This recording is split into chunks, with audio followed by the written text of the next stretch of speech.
핵심 이론 요약 설명부터 좀 드리도록 하겠습니다. 자, 먼저 첫 번째 기초화학 부분이에요. 이제 화학을 기반으로 해서 이해를 해야 되는 과목이기 때문에 화학에 대한 전반적인 기초사항을 설명을 드리도록 하겠습니다. 우선 교재 순서상 밀도가 나오죠. 밀도. 자, 밀도라고 하는 것은 영어로 표현하면 density가 되겠습니다. 그리고 밀도는 단위 부피당 질량으로 구하게 되거든요. 그래서 부피라고 하는 것은 볼륨이 되고 질량은 매스가 되는 거죠.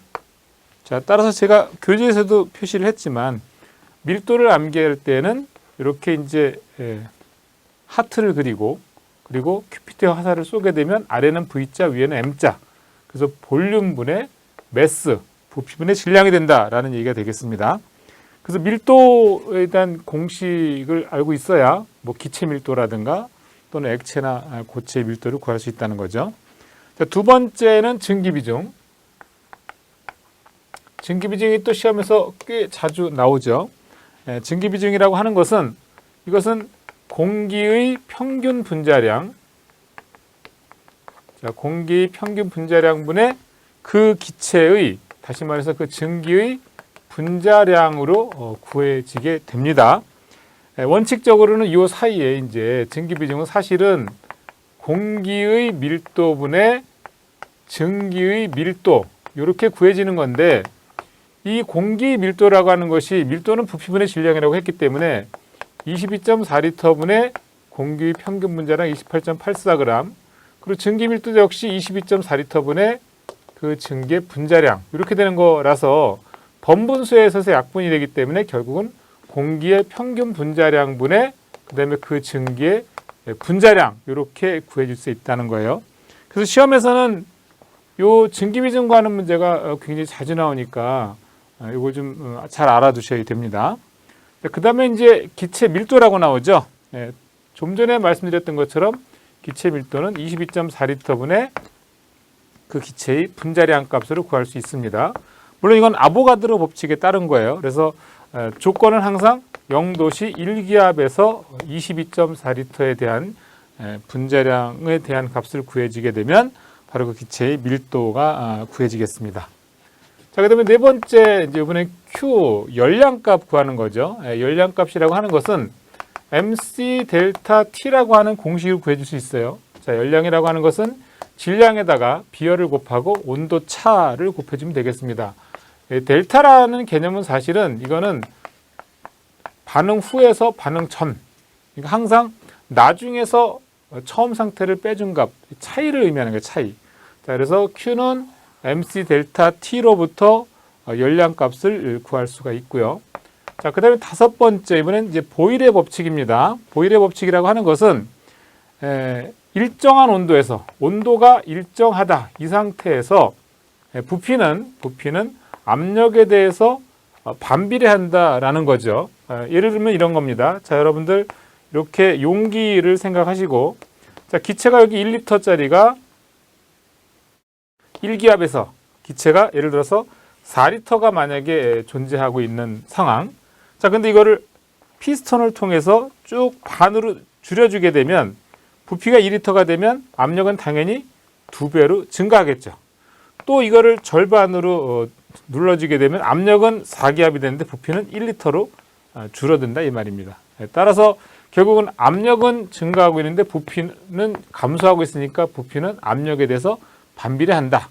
이게 바로 보일 법칙이 되겠습니다. 그래서 이 압력을 이쪽으로 옮겨주게 되면 PV는 콘스탄트하다라는 식이 되는 거니까 결국은 P1, V1은 P2, V2, 처음 상태의 압력과 처음 상태의 부피를 곱해주게 되면 나중 상태의 압력과 나중 상태의 부피를 곱한 값과 같아지게 된다. 이게 바로 보일 법칙이 되겠고요. 자, 그 다음에 압력이 만약에 일정한 상태가 된다. 그러면 부피는 온도에 대해서 어떤 관계를 가지고 있느냐? 온도와는 비례 관계에 있다. 이렇게 볼 수가 있는 겁니다. 우리 여러분들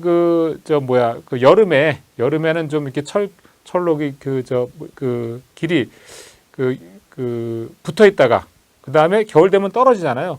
그건 뭐냐면 부피가 온도가 올라가니까 팽창했다가 온도가 낮아지니까 수축하는 그런 형태가 되는 거거든요. 그래서 부피는 온도에 대해서는 비례한다. 따라서 이 온도를 이쪽으로 옮겨주게 되면 T분의 V는 콘스탄트하다. 따라서 T1분의 V1은 T2분의 V2. 결국은 처음 상태의 온도분의 처음 상태의 부피 이퀄 나중 상태의 온도분의 나중 상태의 부피, 이렇게 정리가 될 수 있다, 이런 얘기입니다. 이게 바로 샤를 법칙이 되겠습니다. 자, 이번에는 온도와 압력이 다 일정하지가 않아요. 다 일정하지가 않아요. 자, 이럴 때는 부피는 자, 압력에 대해서 반비례하고 온도에 대해서 비례하기 때문에 이걸 각각 이쪽으로 옮겨주게 되면 결국은 PV, T, 다시 말해서 T분의 PV는 콘스탄트하다. 이 얘기는 P1, V1, T1은 P2, V2, T2가 된다. 이게 바로 보일 법칙과 샤를 법칙을 결합한 보일 샤를의 법칙이 되겠습니다. 그래서 처음 상태의 압력, 부피, 온도, 그리고 나중 상태의 압력, 부피를 알면 나중 상태의 온도를 구할 수 있다든가, 또는 처음 상태의 부피와 온도를 주어지고 나중 상태의 압력과 나중 상태의 부피, 나중 상태의 온도를 주어지게 되면 처음 상태의 압력을 구할 수 있는 거죠. 이렇게 팩터가 6가지인데 이 중에 5가지만 주어지게 되면 하나의 팩터에 대해서 우리가 답을 구해낼 수 있는 겁니다. 자, 저게 바로 보일 샤를 법칙이 되겠습니다. 자, 금방 설명을 드린 것처럼 자, 부피는 압력에 대해서 반비례하고 온도에 대해서 비례하다고 말씀을 드렸어요. 자, 그런데 화학에서 양을 표시할 때는 몰수로 나타내거든요. 그래서 몰수는 양이 늘어나면 늘어날수록 부피는 늘어나겠죠. 그래서 부피는 양에 대해서, 몰수에 대해서 비례관계에 있다라고 보시면 되겠습니다. 자, 이게 만약에 0도씨 1기압에서 0도씨 1기압, STP라는 거예요. 이게 스탠다드 템퍼러처 프레셔 0도씨 1기압에서 22.4리터에는 6.02 곱하기 10의 23승계의 분자 또는 원자, 이온이 존재한다. 이것이 바로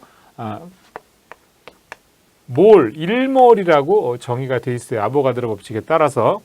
자, 그래서 여기서 이제 우리가 조금 고민을 할 사항이 뭐냐면, 부피는 압력에 대해서 반비례하고 온도에 대해서 비례하고 몰수에 대해서 비례한다고 했는데, 이 압력을 왼쪽으로 이항을 하게 되면 PV는 NT라고 하는 값이 구해지게 됩니다. 그런데 기체에 있어서 압력과 부피 곱은 몰수와 온도 곱에 대해서 일정한 상수가 존재해요. 그게 뭐냐면 R이라고 하는, 이게 이제 빨간색 분필로 썼는데 혹시 보이실지 모르겠지만 R이라고 하는 비례상수가 있다 이 말이에요. 그래서 이 R 값에 대해서 만약에 구해지게 되면 R은 어떻게 됩니까? R은 NT분의 PV가 되겠죠. 자, 따라서 금방 조건이 0도씨 1기압에서 22.4리터에는 6.52 곱하기 10의 23승계의 분자나 원자나 이온이 있는 것이 1몰이라고 했으니까 압력이 1기압이라고 했습니다. A 1기압. 그 다음에 부피는 22.4리터. 그리고 몰수는 1몰이 되겠고, 그 다음에 온도는 0도씨라고 했으니까 이걸 절대 온도로 환산해주게 되면 0에다가 214.15를 더해주면 되죠. 그래서 켈빈 되겠습니다. 그래서 결국은 이 값을 계산해 보니까 0.082 리터 ATM per 켈빈 몰이라고 하는 값이 나오는 거예요. 이게 바로 기체상수 R 값이 되겠습니다. 자, 그래서 PV는 nRT라는 공식이 바로 이상기체 상태방정식이 되는데, 이 이상기체 상태방정식은 몰수는 M분의 W, 다시 말해서 분자량분의 무게로 또 표시할 수 있거든요. 그래서 PV는 M분지 WRT라는 값을 구할 수 있습니다. 유도할 수 있는 거죠. 그 시험에서는 가끔 이렇게 공식을 가지고서 분자량을 구하라라든가 또는 부피를 구하라든가 이러한 문제들이 나올 수 있으니까 이 공식을 좀 잘 변환해서 사용할 줄 알아야 됩니다. 예를 들면 만약에 압력, 무게, 온도를 주어진 경우에 부피를 구하라 그러면 분자량에 우리가 알 거고요. R 값도 외우고 있어야 되죠. 이게 비례상수값. 그래서 부피에 대해서 만약에 구한다 그러면 부피는 PM분의 WRT 이런 공식으로 우리가 구할 수 있어야 된다, 이런 얘기입니다. 반드시 연습이 필요한 부분이 되겠고요. 이제 뒤에 가서 여러분들이 이제 그 관련된 예제를 풀어보시든가 또는 기출문제에서 이런 문제들이 나오니까 한번 문제를 풀어보시면 이게 어떤 공식으로 어떻게 사용이 되는지를 아실 수가 있습니다.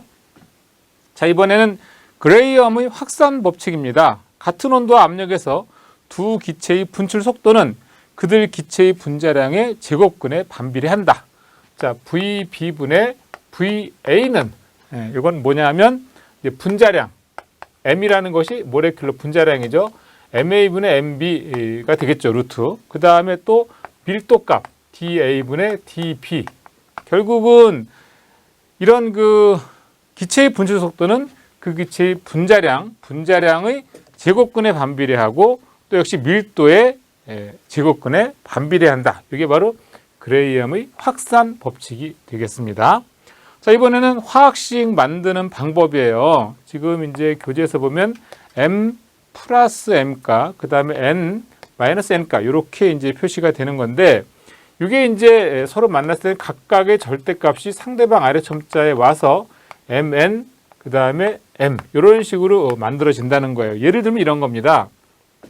자, 만약에 주기율표상에서 나트륨이 플러스 1가고 CL이 마이너스 1가. 그 이게 각각의 절대값 상대방 아래 첨자에 오게 되면 NaCl이 되면서 이건 바로 염화 나트륨이 되겠죠. 자, 또 다른 예를 들어서 Al 3가 플러스, Al이 이제 알루미늄이니까 3족 원소죠. 그 다음에 산소가 이렇게 만났다 이 말이에요. 마이너스 2가. 우리가 쓸 때 요거를 이제 플러스 3 마이너스 2가 쓸게요.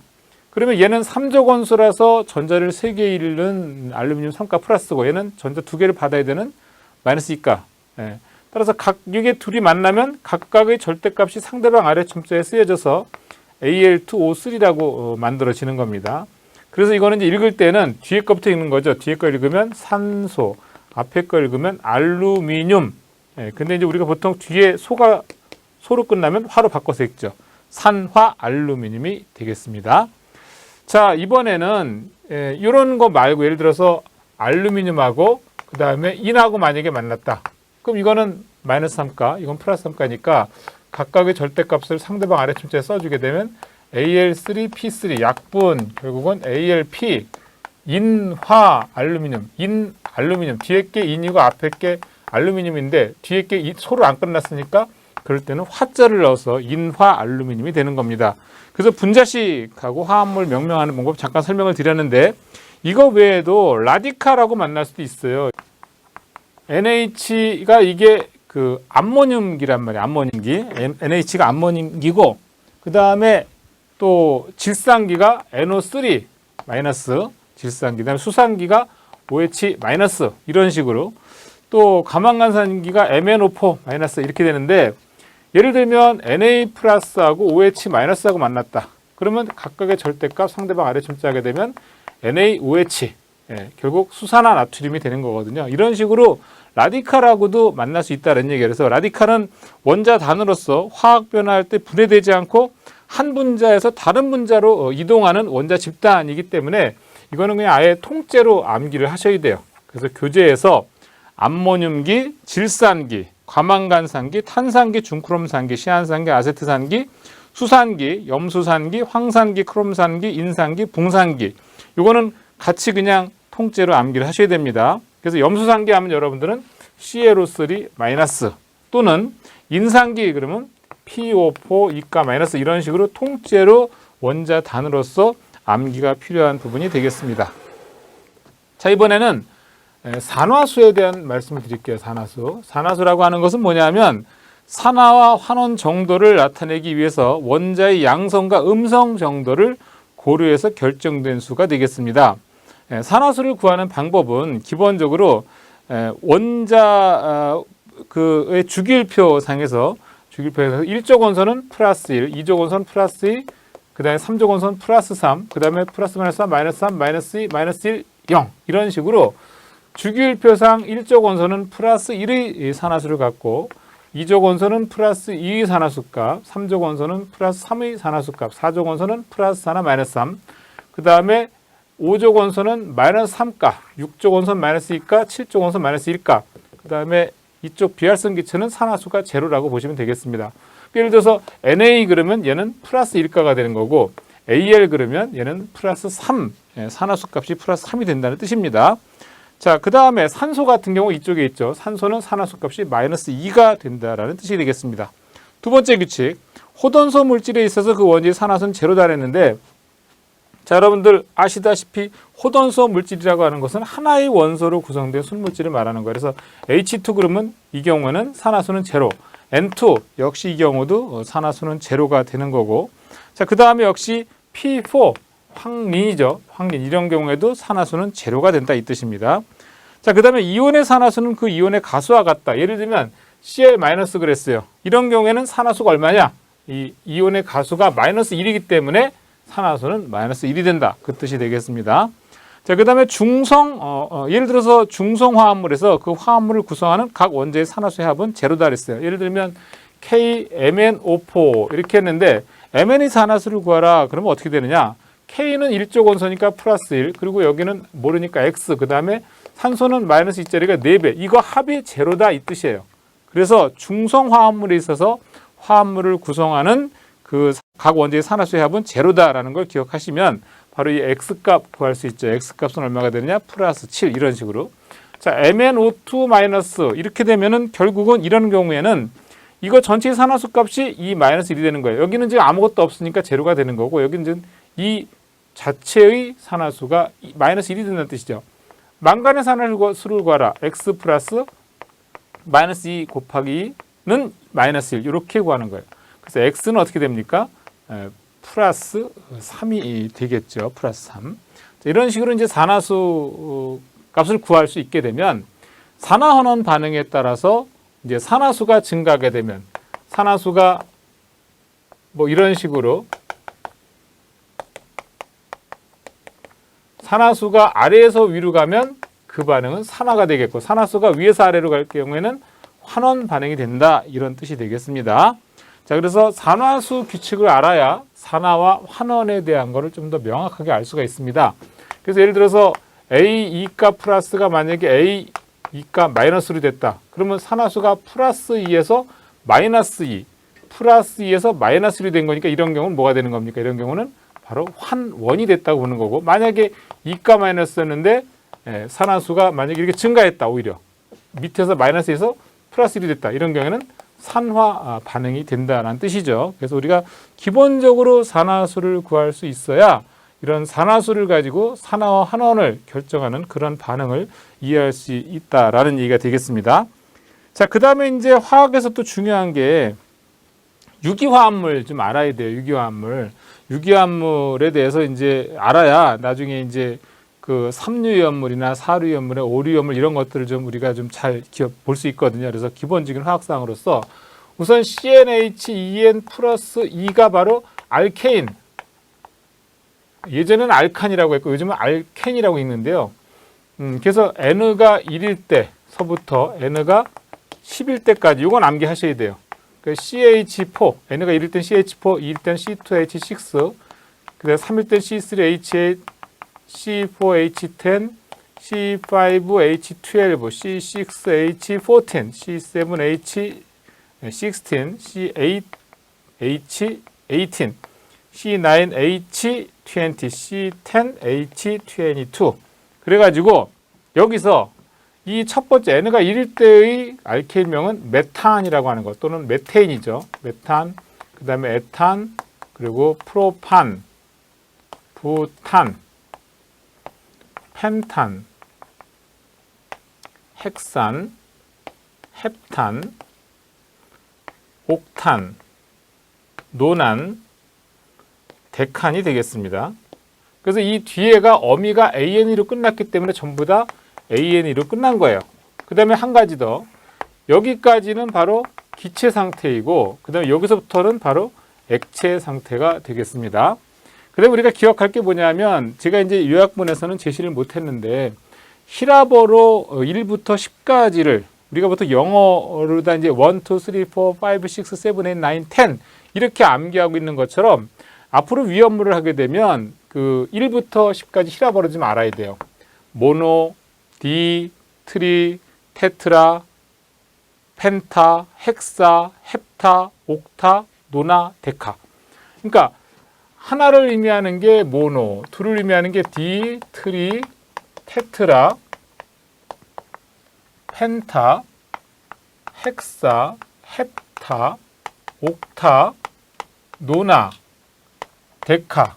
이렇게 암기가 좀 필요합니다. 이거 이제 책 보통 찾아보시면 어느 책이든지 나와 있어요. 제 기능사책 필기실기 합본에도 보시면 나와 있을 텐데, 그래서 이 자체가 암기가 돼야 되고요. 그 다음에 여기서 이제 N가 1부터 4까지는 메탄, 에탄, 프로판, 부탄 또는 메테인, 에테인, 프로테인, 프로페인, 부텐 이렇게 암기를 하는데, 이 뒤에는 굳이 이게 암기가 되어 있으면 수월하게 우리가 할 수 있죠. 왜냐하면 펜타에서 N이 붙이고 헥사에서 N이 붙이고 헵타에서 옥타, 노나, 데카에서 N2만 붙이면, 여기다 N2만 붙이게 되면 바로 이 알케인에서의 그 화합물 명칭이 된다라는 얘기죠.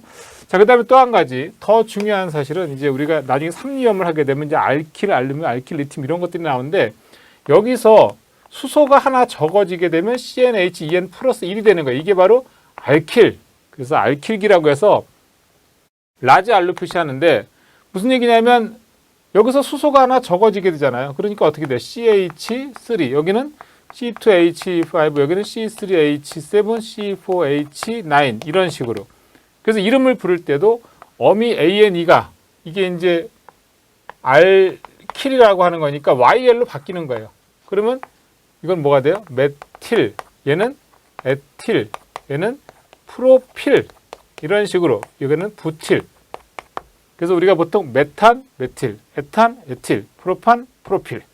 예를 들면 삼류위험물에 보면 알킬 알루민이라고 하는 것이 나오는데, 그 알킬 알루민이라는 것은 알킬기에 AL이 붙은 걸 알킬 알루민이라고 그래요. 그래서 여기에 만약에 메틸이면 CH3AL, 메틸 알루미늄. 만약에 이 두 번째 게 C2H5가 오게 되면 에틸 알루미늄, 이런 식으로 얘네들이 다 이제 삼류위험물군에 속하게 되는 거죠.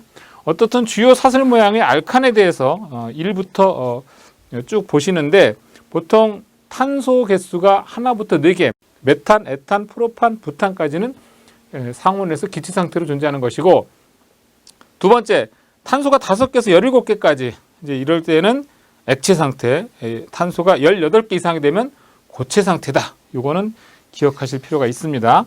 자, 그리고 교재에서 몇 가지 작용기와 화합물이 나오는데, 이건 이제 사류위험물을 이해하는데 굉장히 필요한 작용기들이에요. 그래서 OH가 붙으면 히드록시기, 예를 들면 금방 우리가 앞에 봤을 때 알킬기에 만약에 OH가 붙었다 치잔 말이에요. 그러면 여기서 만약에 메칠기가 오면 메칠알코올, 그 다음에 에틸기가 오면 에틸알코올, 프로필기가 오면 프로필알코올, 이런 식으로 우리가 볼 수 있는 거거든요. 그 다음에 만약에 그냥 O만 왔다, 이거는 에테르가 되어 있어요. 그래서 보통 ROR 다시, 그래서 이건 에테르, 일반명이 에테르가 되고, 만약에 여기에 역시 이런 그 C2H5가 왔다, 그러면 이 경우는 바로 에테르가 2개이기 때문에 디에틸, 에틸이 2개이기 때문에 디에틸 에테르라고 우리가 부르는 거예요. 그래서 이게 사류위험물 중에 보면 특수인화물에 나오는 거죠. 그래서 이런 그 작용기들을 좀 암기할 필요가 있어요. 그래서 여러분들은 볼 때 일반명으로 주로 암기하시는 게 좀 편하죠. ROH 하면 알코올이고, ROR 하면 에테르, RCHO 하면 알데히드, RCOR 하면 케톤, RCOOH 하면 카르복시산, RCO 하면 에스테르, 그 다음에 RNH2 하면 아민인데, 이 중에 주로 많이 나오는 게 알코올, 에테르, 알데히드, 케톤, 뭐 에스테르, 요 정도가 좀 많이 나오는 것들이에요. 그래서 이런 것들은 삼류라든가 또는 사류위험물을 이해하는 데 상당한 도움이 되기 때문에 이 작용기들은 암기할 필요가 있겠습니다.